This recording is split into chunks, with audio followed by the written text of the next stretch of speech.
like the diversity we have in shows is not nearly enough, and I feel like that's killing creativity. I want people to see their race in a way that they've never seen them before.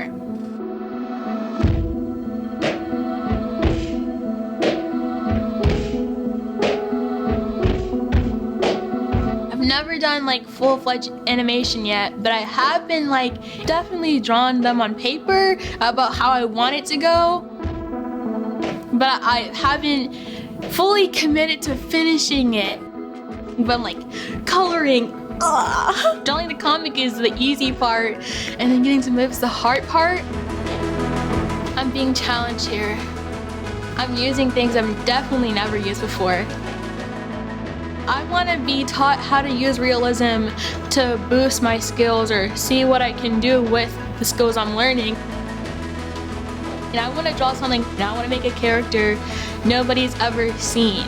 That's why I chose Butler Tech.